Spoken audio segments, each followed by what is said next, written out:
வணக்கம். இந்திய நிதி செய்திகள் 27 ஆகஸ்ட் காலை 6 மணி செய்தி அலைவரிசைக்கு வரவேற்கிறோம். இந்த செய்தி அலைவரிசையை உங்களுக்கு வழங்குவது நீனா. இந்திய மற்றும் உலக சந்தைகளின் தாஜா செய்திகளுக்காக எங்களுடன் இருங்கள். சென்செக்ஸ் 77,472.94 183 PTS 0.24 விழுக்காடு குறைந்தது. அதிக லாபம். கோட்டக் பேங்க் 3.76 விழுக்காடு உயர்ந்தது. அதிக நஷ்டம். பாரதி ஏர்டெல் 2.31 விழுக்காடு குறைந்தது.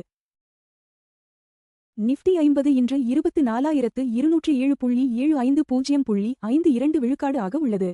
-0.52 விழுக்காடு குறைந்தது.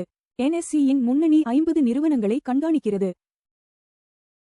AI தேவையின் காரணமாக என்விடியா தனது Q3 வருவாய் $108 பில்லியனாக இருக்கும் என கணித்துள்ளது. சிப் தயாரிப்பு நிறுவனமான என்விடியா தனது 3வது காலாண்டு வருவாய் $108 பில்லியன் இருக்கும் என்று கணித்துள்ளது. இது வால் ஸ்ட்ரீட் எதிர்பார்ப்புகளை விட அதிகமாகும். செயற்கை நுண்ணறிவு சிப்களுக்கான வலுவான தேவையே இந்த கணிப்புக்கு காரணமாகும். இந்தியாவின் முதல் காலாண்டு GDP வளர்ச்சி 7.4% குறைய வாய்ப்புள்ளது. மின்ட் கருத்துக்கணிப்பின்படி இந்தியாவின் GDP வளர்ச்சி முதல் காலாண்டில் 4 காலாண்டுகளில் இல்லாத அளவுக்கு 7.4% குறைந்துள்ளது. தொழில்துறை மற்றும் சேவைத் துறைகளில் சீரற்ற வளர்ச்சியை துறை சார்ந்த போக்குகள் காட்டுகின்றன. உயர் அதிர்வெண் வர்த்தக நிறுவனங்கள் இன்டர்ன்களுக்கு மாதத்திற்கு 30 லட்சம் ரூபாய் வரை வழங்குகின்றன. இந்தியாவில் உள்ள உள்ளூர் உயர் அதிர்வெண் வர்த்தக HFT நிறுவனங்கள் இன்டர்ன்களுக்கு மாதத்திற்கு சுமார் 30 லட்சம் ரூபாய் வரை சம்பளம் வழங்குகின்றன.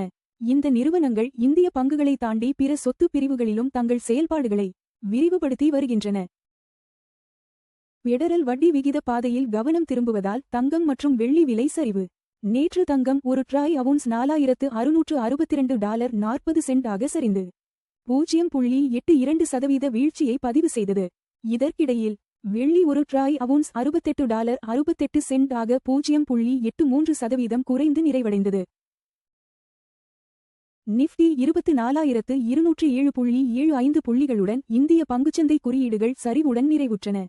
நேற்று சென்செக்ஸ் 0.24% குறைந்து 77,472.94 புள்ளிகளிலும், நிஃப்டி 50 குறியீடு 0.52% சரிந்து 24,207.75 புள்ளிகளிலும் நிறைவடைந்தன.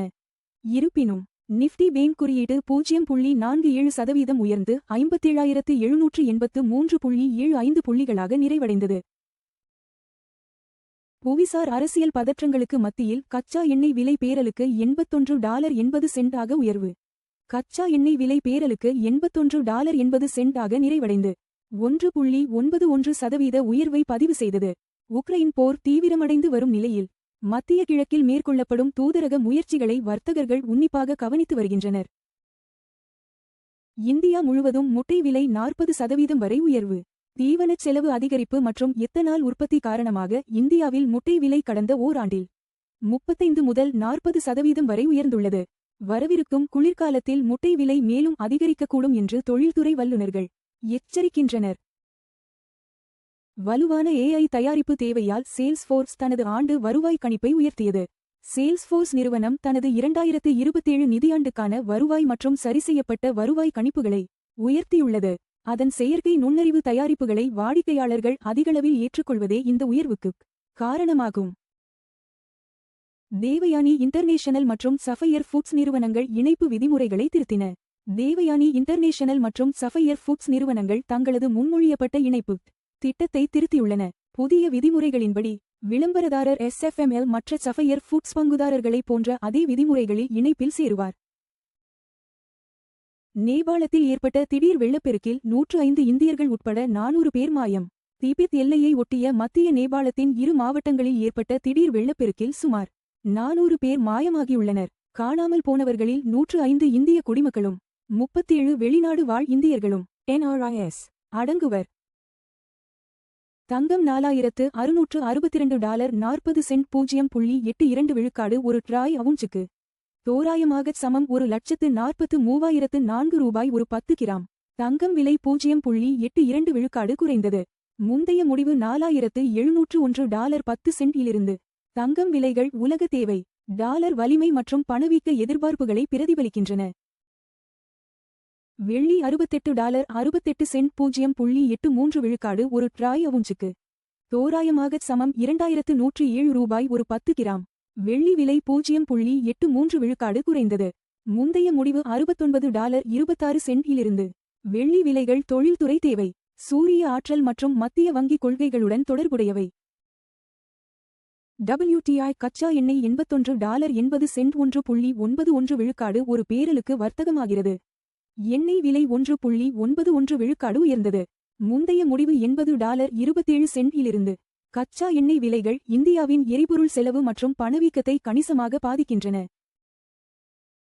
$95.40 இல் இந்திய ரூபாயுடன் வர்த்தகமாகிறது. ரூபாய் வலுவானது. முந்தைய முடிவு $93.40 இலிருந்து. பலவீனமான ரூபாய் இறக்குமதி செலவுகளை அதிகரிக்கிறது, ஆனால் IT மற்றும் மருந்து ஏற்றுமதியாளர்களுக்கு பயனளிக்கிறது. LPG சிலிண்டர் விலைகள் முக்கிய நகரங்கள். சென்னை $957.50, 2906 ரூபாய். பெங்களூரு $944.50, 2821 ரூபாய். ஹைதராபாத் $994, 2985 ரூபாய். ஆந்திர பிரதேசம் $966.50, 2921 ரூபாய் 50 பைசா. இந்திய நிதி செய்திகளை பார்த்ததற்கு நன்றி. தினமும் காலை மற்றும் மாலை 6 மணிக்கு எங்கள் செய்திகளை பார்த்துக் கொண்டே இருங்கள். லைக், ஷேர் மற்றும் சப்ஸ்கிரைப் செய்யுங்கள்.